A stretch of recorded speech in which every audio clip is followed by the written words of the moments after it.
Hello and welcome to another fun-filled edition of Adam's Music Box, where today we wish a very happy 80th birthday, I do believe, to Ritchie Blackmore. Now, there's a very strong argument to be made that when it comes to being a rock and roll guitar player, Ritchie Blackmore is the finest of all time because he simply embodied everything in rock and roll that you need. The ability to write iconic riffs, the ability to just effortlessly solo, the ability to play rhythm as good as lead, because of course, in all of his bands, he did that. Deep Purple had sort of co-melodists in John Lord and Ritchie himself, and the trading they did was wonderful. I think another thing that makes him very interesting is that he had an affinity for blues-based rock and roll and for sort of neoclassical rock and roll, but he never delved into the stuff that I frankly love, but he never went into sort of the more experimental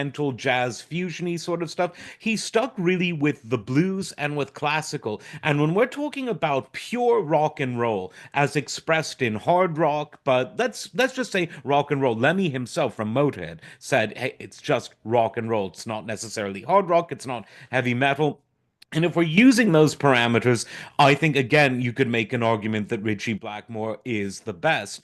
And I think that one of the most interesting things about him is one of his favorite guitar players was his polar opposite, Jeff Beck, someone who was highly into experimental styles, a lot of jazz fusion, working with jazz fusion artists, and he respected that because it was something different but equally profound in terms of the effect it had on audiences. And delving deeper, we can find out again more about Ritchie by one of the few bands that he really liked, and this was Jethro Tull.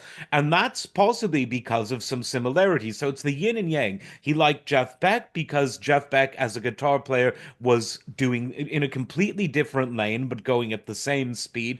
And he loved Jethro Tull because while Deep Purple tended to confine him in a way to, flashy solos, great riffs, all the stuff we love him for, part of him always wanted to go full on into a kind of neo-Celtic meets neo-Baroque type of music. And Jethro Tull, while having their hard rock moments, were very much unabashedly into that type of style. And of course, Ritchie, he integrated this more and more into a lot of the Rainbow stuff, but then by the 90s, he was doing it full time with Blackmore's Night. And what goes around comes around.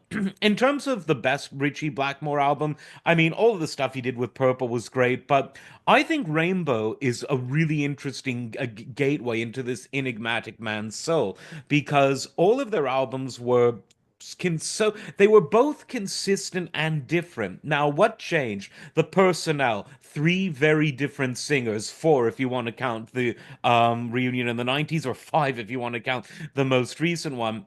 And while Ronnie James Dio and Jolyn Turner, the sort of most long-lasting singers in the band, had very different styles, the fact that Ritchie Blackmore, who never sung a note, was so consistent and anchored that band so well just shows what an important guitar player he is. Now, there have been a lot of important guitar players. Eddie Van Halen reinvented the guitar.